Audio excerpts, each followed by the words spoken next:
SSC GD recruitment 2024కి సంబంధించిన document వెరిఫికేషన్లో మనకి ఎటువంటి డాక్యుమెంట్స్ కావాలి, ఏ ఫార్మేట్లో కావాలి, సెంట్రలా, స్టేటా, అలాగే ఎవరి సిగ్నేచర్స్ మనం ఫిలప్ చేసి ఉంచాలి, అలాగే సీల్స్ ఎక్కడ వేయించాలి, ఎంఆర్ఓ ఆఫీసా, కలెక్టర్ ఆఫీసా, అసలు ఏంటని ప్రతి ఒక్కటి కూడా చెప్పడం జరిగింది ఈ వీడియోలో. సో మనకి ఏ డాక్యుమెంట్స్ కావాలి అంటే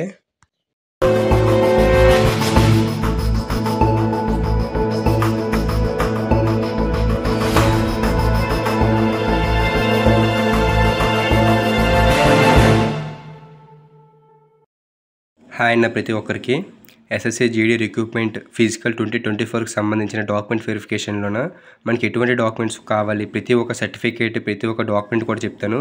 మీరు కూడా ఒక దగ్గర నోట్ చేసుకోండి. మీకు కూడా ఒక ఐడియా అనేది ఉంటుంది మన దగ్గర ఏ డాక్యుమెంట్స్ కావాలి, ఇంక ఏ డాక్యుమెంట్స్ చేయించుకోవాలి అని.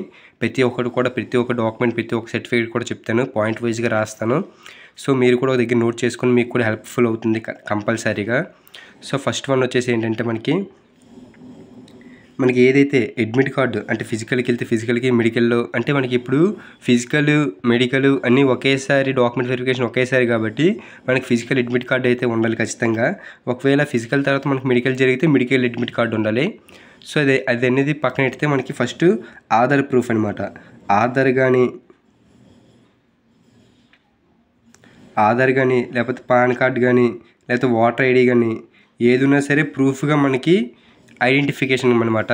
ఈ మూడు కూడాను. దీంతో నెక్స్ట్ వన్ వచ్చేసి ఏంటంటే 10th class certificate, marks certificate ఉంది కదా, ఒరిజినల్ మార్క్స్ సర్టిఫికేట్. అలాగే 12th ఇంటర్మీడియట్ది కూడా పట్టుకుని వెళ్ళడం మనకి మంచిది అనమాట. ఇది సేఫ్ సైడ్ అనమాట. ఇంటర్ది కూడా తీసుకువెళ్ళాలి. ఒకవేళ మీరు ఇంటర్ చేస్తే తీసుకెళ్ళాలి, లేకపోతే 10th క్లాస్ అయితే కంపల్సరీగా మనకి సర్టిఫికేట్ అనేది కంపల్సరీగా మార్క్స్ మెమో సర్టిఫికేట్ అయితే ఉండాలి కంపల్సరీగా. నెక్స్ట్ వచ్చేసరికి డొమెసైల్ సర్టిఫికేట్.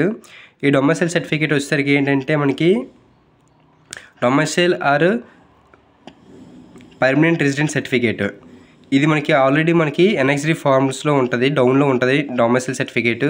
సో అక్కడికి వెళ్ళి మనం డౌన్లోడ్ చేసుకొని దానికి కావాల్సిన డాక్యుమెంట్స్ దగ్గర సిగ్నేచర్స్ చేసి ఉంచితే అది ఓకే. ఎందుకంటే మనకి నెగిటివ్ సర్టిఫికేట్ కూడా ఒకటి ఉంటుంది. నెగిటివ్ సర్టిఫికేట్ నార్మల్గా మనకు ఒకటి ఉంటుంది. నెగిటివ్ సర్టిఫికేట్ కూడా మనం క్యారీ చేయాలి. డొమెసైల్ సర్టిఫికేట్ అయినా నెగిటివ్ అయినా సరే ఒకటే. కాకపోతే ఏంటంటే ఇది వచ్చేసరికి ఏంటంటే మనకి వాళ్ళు ఇచ్చిన ఫార్మాట్లో ఉంటుంది. నెగిటివ్ సర్టిఫికేట్ అనేది మన దగ్గర ఉన్న మన ఈ సచివాలయంలో మన మీ సేవలో మనకి ఎలాగైతే ఫార్మాట్ ఉంటుందో నెగిటివ్ సర్టిఫికేట్ ఆ ఫార్మాట్లో ఉంటుంది అనమాట. నెక్స్ట్ వన్ వచ్చేసి క్యాస్ట్ సర్టిఫికేట్స్.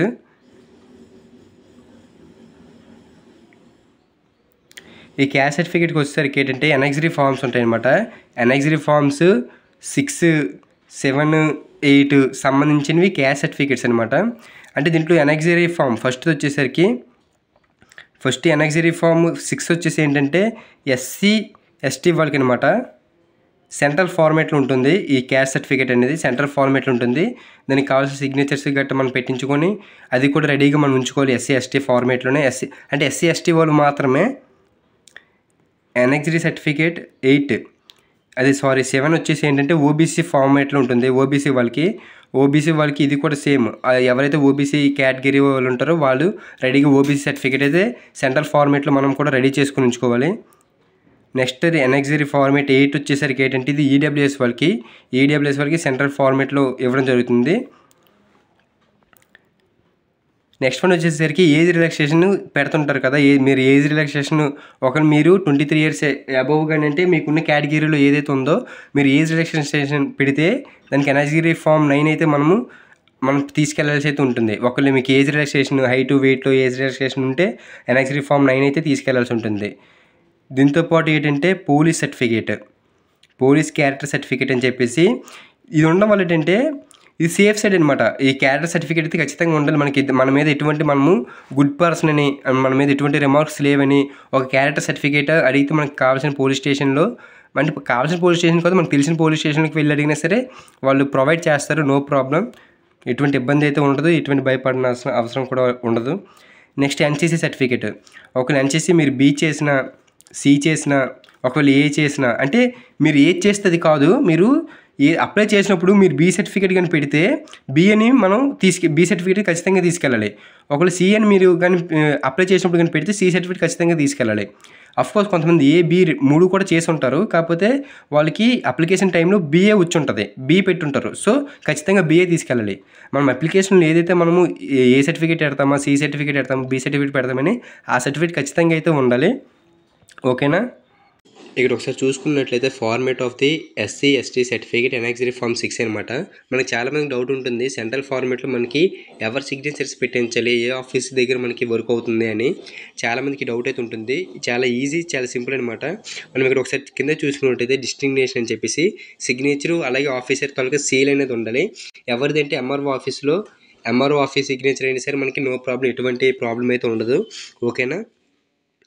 అలాగే కింద డౌన్ స్క్రోల్ చేస్తే ఎన్ఎక్సరీ ఫార్మ్ 7 ఓబీసీ వాళ్ళకి అయితే ఉంటుంది. ఓబీసీ వాళ్ళకి వచ్చేసరికి ఏంటంటే ఇక్కడ డిప్యూటీ కమిషనర్ అని, అంటే మనకి ఇక్కడ ఎవరి సిగ్నేచర్ అంటే కలెక్టర్, మనకి జిల్లా కలెక్టర్ ఉంటారు కదా, కలెక్టర్ సిగ్నేచర్ తీసుకున్నా సరే నో ప్రాబ్లం, కలెక్టర్ సిగ్నేచరే తీసుకోవాలి. అలాగే వాళ్ళ తాలూకా సీల్ అనేది స్టాంప్ అయితే ఖచ్చితంగా మనకి వేసి ఉండాలన్నమాట. ఖచ్చితంగా అయితే సీలు అలాగే వాళ్ళ తాలూకా సిగ్నేచరు. ఒకవేళ ఇక్కడ మనం ఒకసారి ఇక్కడ చూసినట్లయితే ఈడబ్ల్యూఎస్ వాళ్ళకి ఏంటంటే ఎంఆర్ఓ ఆఫీస్లో సిగ్నేచర్ తీసుకున్నా సరే నో ప్రాబ్లం, వాళ్ళ తాలూకా నేము, ఎవరైతే మనము ఎంఆర్ఓ ఆఫీస్ అయితే ఎంఆర్ఓ ఆఫీస్ తాలూకా నేము అలాగే డిస్టింగ్నేషన్ వాళ్ళ తాలూకా సిగ్నేచర్, స్టాంప్, సీల్ అయితే ఖచ్చితంగా అయితే ఉండాలన్నమాట. ఓకేనా? ఇలా అయితే ఇక్కడ తెలిసిందారు చూసారు, ఇక్కడ ఏజ్ రిస్ట్రిక్షన్స్ వాళ్ళకి తెలిసిందారు ఎంఆర్ఓ ఆఫీసు మనకి ఎక్కడెక్కడ అంటే కేవలం కలెక్టర్ ఆఫీసు అలాగే ఎంఆర్ఓ ఆఫీసు అలాగే మనకి సర్పంచ్ అలాగే సచివాలయము ఈ 4 దగ్గర అయితే మనకి ఖచ్చితంగా సర్టిఫికేట్స్ మీద సిగ్నేచర్స్ అనేవి అవైలబిలిటీలో ఉంటాయి. అంటే ఒకవేళ కలెక్టర్ ఆఫీస్ దగ్గరికి వెళ్తే కలెక్టర్ తాలూకు సిగ్నేచర్స్ అయితే మనం ఫిలప్ చేయాల్సి వస్తుంది. ఎంఆర్ఓ ఆఫీస్తో అయితే ఎంఆర్ఓ ఆఫీస్కి వెళ్ళి ఫిలప్ చేయాల్సి వస్తుంది. సచివాలయం దగ్గర అయితే సచివాలయంకి వెళ్ళాల్సి వస్తుంది. ఇవే అనమాట. అందరూ కూల్గా ముందే రెడీ చేసుకుని ఉంచుకోండి. ఓకేనా? సో ఇవన్నమాట బ్రదర్ సర్టిఫికేట్స్. అందరికీ ఖచ్చితంగా అర్థమైంది అనుకుంటాను 100% కూడా.